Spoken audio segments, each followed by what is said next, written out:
In this video, we'll look at further explanations of what's going on when you add a positive and a negative number. Positives and negatives are opposites, and opposites like to take away from each other and try to cancel each other out. That's what's happening when you're adding them together. The positives are trying to outweigh the negatives, and the negatives are trying to take away from the positives. So the sign of your final answer will be whichever one you have the most of. In a way, you can think of an old school balance. You have all of your negatives on one side, and you have all of your positives on another. That balance will fluctuate depending on which one you have more of. So to determine the sign of your final answer, you look at whatever of the two you have the most of, and you're going to keep that sign in the end. So for negative 130 plus 45, I have much more negatives with the negative 130, so the negatives would outweigh and be the sign of my final answer. For 62 plus negative 14, this time I have more positives. 62 outweighs negative 14, and my final answer would be positive as well. For example 3, 95 plus negative 234, that negative 234 is outweighing a positive 95, and I would have more negatives in the end. Last one, negative 15 plus 87, I have more positives, 87 outweighs 15, and my final answer would be positive. Next, let's look at how we actually get the numerical answer that goes with the final sign. So we know how to determine the sign of our final answer. It's going to be which one you have more of. But next we're going to look at a few examples to help us see what the actual numerical answer will be. So we're first going to look at these integer chips, the reds representing negatives and the blues representing positives. So if I'm looking at combining negative 4 plus 7, each of those is going to cancel out until I have more left of one than the other. So for every negative would cancel out with a positive. And I can keep going until I see how many I have left. So I have no more negatives to cancel out. I'm left with these 3 positives. So my answer to negative 4 plus 7 would be positive 3. If we look at the next one, I have 12, a positive 12, combining with negative 5. So again, I go and cancel one for one. One positive takes away one negative. And I keep going until I eventually have no more left to cancel. So here I have no more negatives. All I have left are positives. And I would count how many I have left. So 1, 2, 3, 4, 5, 6, 7. My answer here would be positive 7. Maybe you're already starting to see how you can get that final answer without drawing the integer chips every time, but let's keep looking at some intro visualizations to help us see what's going on. We can also use number lines to help us visualize this battle or the process of adding negatives and positives. On a number line, remember negatives are located on the left and positives are located on the right. So what we're going to do is start at our first number. So in this example of negative 3 plus 5, I would start over at negative 3. Then I would travel 5 in the positive direction. So I started at negative 3. I'm going to travel positive 5. So that would be 1, 2, 3, 4, 5 over. That's the distance I traveled in the positive direction, and my answer would be positive 2. That also makes sense because I have more positives than negatives, so I agree with the fact my answer is positive. If we look at another one, this time I'm going to start here at positive 6 and travel in the negative direction 10 spaces. So starting at 6, and I'm going to travel 10 spaces towards the negatives, so to the left.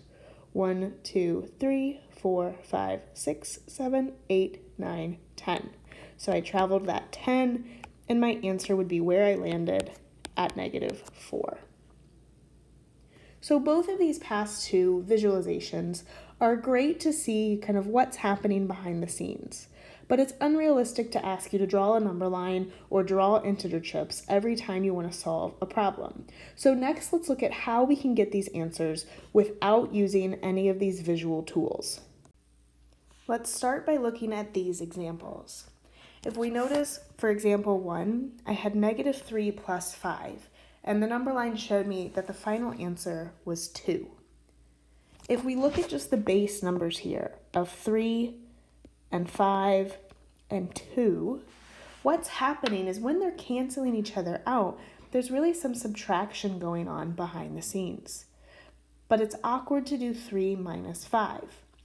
So what we can do in our heads is take the bigger of the base numbers and subtract the smaller of the base numbers. So almost ignoring those signs when we're actually doing the numerical processes. So to get my answer, I would do 5 minus 3, and then I'd want to double check which sign I had more of. For this first example, I would keep it positive because I had more positives to begin with. Let's see if that works for example 2. This time I have 6 and negative 10. My number line showed me the answer was negative 4. The bigger of those two base numbers would be 10, and I would subtract the smaller base number of 6. So I agree that that gives me 4. It's negative because I had more negatives to start. Negative 10 outweighs positive 6. So that's why in my final answer, I make it a negative 4. Let's summarize this next and look at some examples taking out the visualizations of integer chips or number lines. When you're adding one positive and one negative, so two integers with different signs, the sign of your answer will be what you have more of, whichever one outweighs the other. Your number will come from subtracting, actually, the larger base number from the smaller base number. So you're almost ignoring the negatives for now and treating them as if they were both positives, subtracting each other and then using the sign of what you have more of. So if I was looking at negative 4 plus 10, the larger base number here is 10. So I know my answer will be positive. To get the actual answer, I'm going to take that larger base of 10 and do 10 minus 4, which gets me 6. Again, it's positive because I have more positives outweighing the negatives. For the next example, I have 8 plus negative 9. Negative 9 would be the larger of the two. 9 is outweighing 8. So I know my answer is going to be negative. To get the actual number, I'm going to subtract bigger base minus smaller base. So 9 minus 8, which would give me 1. Again, it would be negative since I had more negatives to start. In the last two examples, we're going to keep using that same process. Determine which one you have more of. So in this example, it would be 22. To actually get my answer, I would do 22 minus 18, which is 4. It would be positive since I had more positives to start with.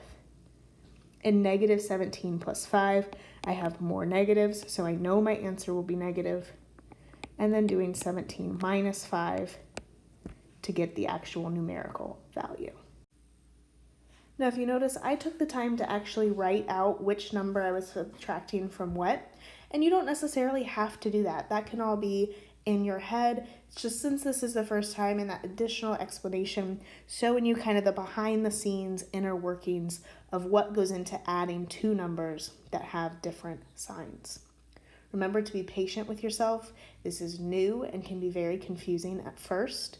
So just always remember that kind of battle of negative versus positive, and whichever one you have more of will win that battle and be the sign of your final answer.